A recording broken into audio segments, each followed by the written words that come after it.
think I must state why we even do this.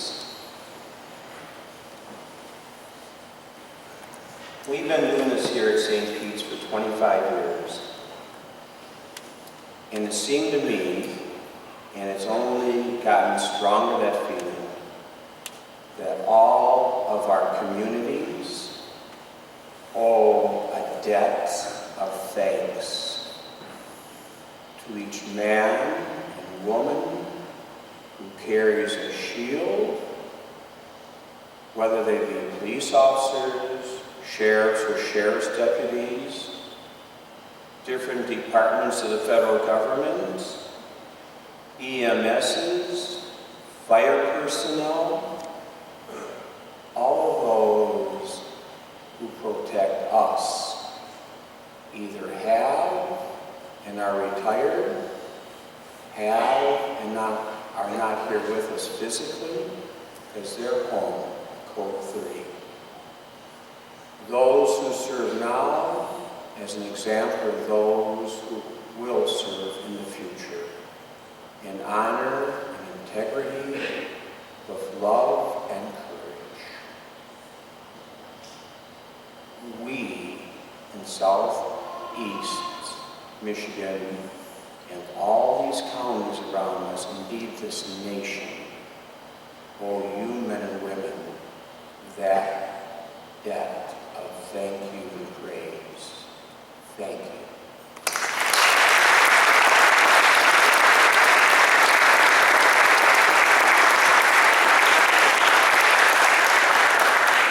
I am also mindful of the families you all have. I am mindful that when you leave the door to begin your shift in whichever service you are in, your families don't know if you're coming home again. And they worry about that. And so, as we thank you, we also thank those who are your strength. Your spouses, your kids, your parents, those who worry about you and call your name out each day, every day. Thank you.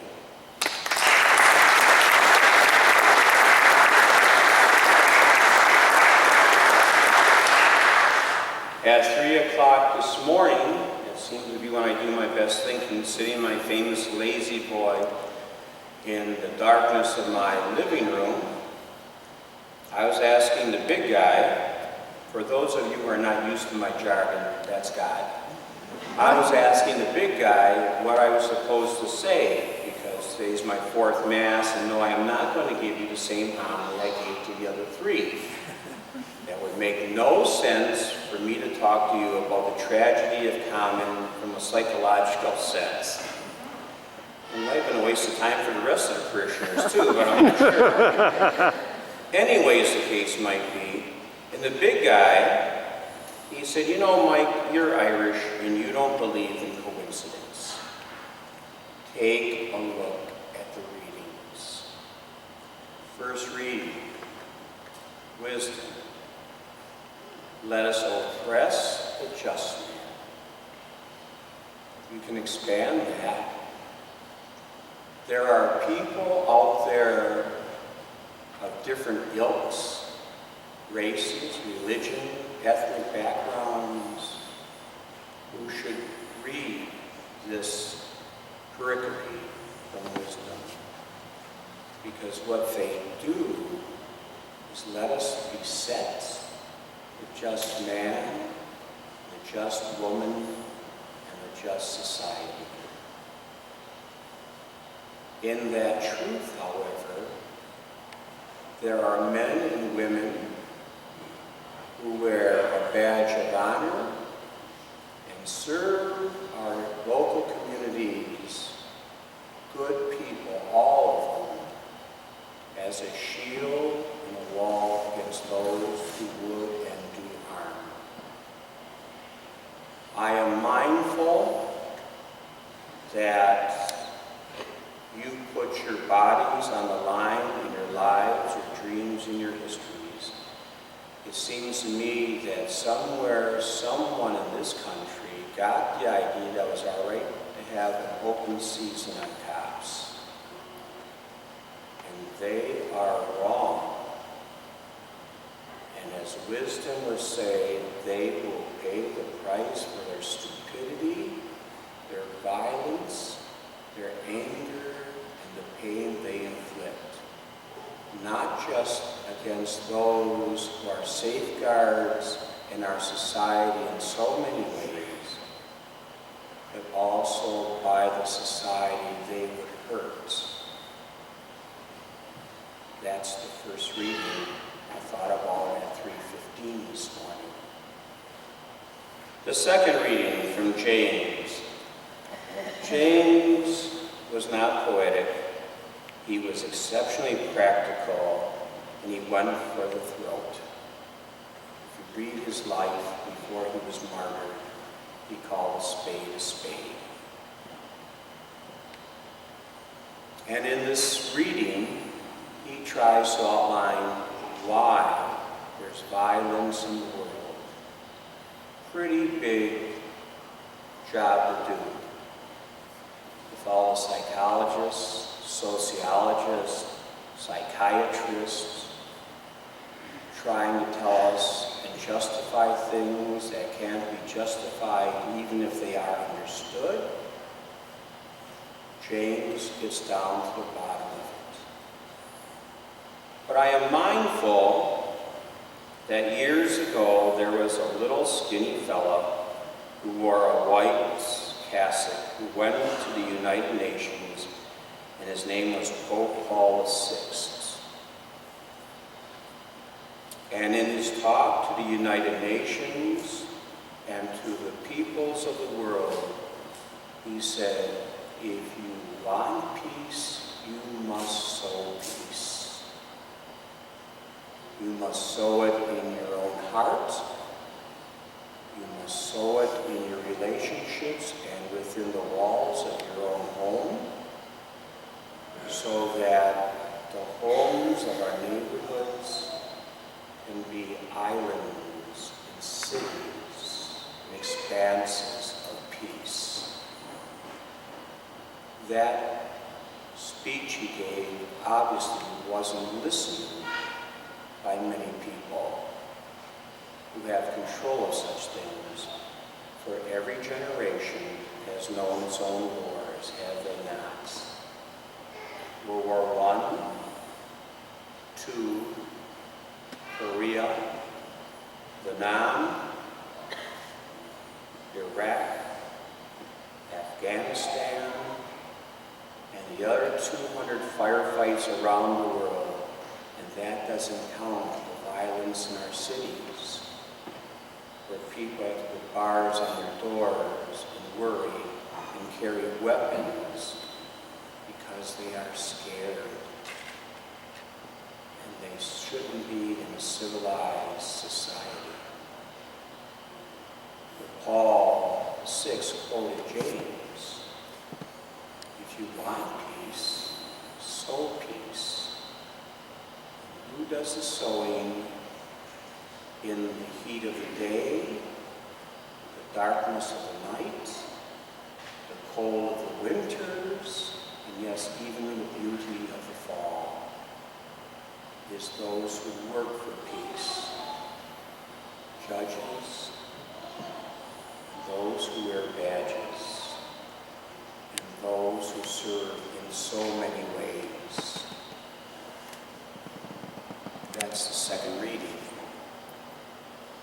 The gospel, kind of interesting, at 10 o'clock we had all the religion teachers from our school in our religious ed program, and I wanted to focus on Jesus put a child in their midst and said, whoever receives a child such as this in my name receives me, and not only me, but the one who sent me. That fit for that, but there's another line Jesus uses with his apostles prior to that fits this celebration, all of you. He or she would want to be first must be the servant of all. Isn't that the motto of so many departments and agencies, to serve and protect? How many of us take calls 24 hours a day, 7 days a week, to go and try help people in need? Be it an act of violence, a moment of fear, a fire burning a home, or somebody injured who needs medical help or transport. We don't do that. I can tell you priests don't do that. But you do that, don't you? And that's your honor. That's who you are. And that's why society should hold you in esteem. He or she who would be first must be the servant of all. You have been, you are, and you will continue to be. And the honors you have received and those that have gone unspoken, you deserve richly, fully, and totally. The Lord himself said that. So I want you to think about that. In a few moments, in the prayers of the faithful, there will be read a litany of saints. Men and women who have given their best, their lives, for the people they swore to protect. One of them, most especially, is on my mind.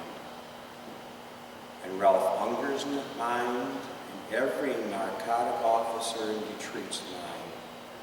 For on February 5th, 1986, at 110 Euclid, in the 13th precinct off Woodward, at 8:10 at night, a dear friend of ours, Jack Buffa, was shot and killed in a narcotic raid. And while we can remember him, and for most people it's just a name from the past, two of us here were there when he died. That is a list of martyrs and saints.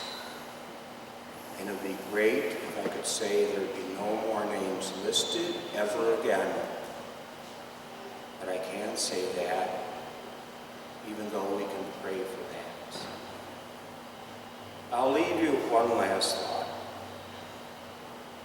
You know, I only watch, really, 3 shows. You're going to think these are all funny for me being a priest and all that. Those of you who know me know they fit.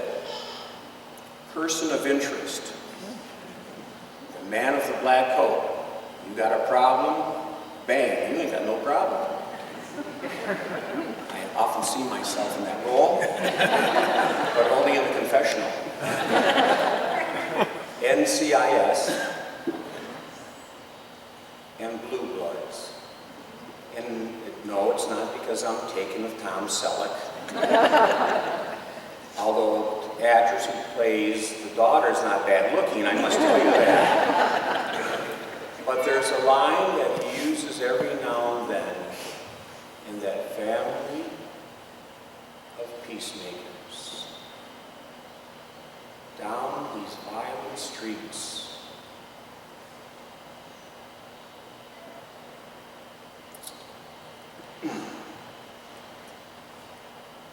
a man must go who is not violent to end the violence there. If you want to know who you actually are, you have to go to Matthew's Gospel, the Beatitudes. Blessed are the peacemakers, for they shall be called the sons and daughters of God.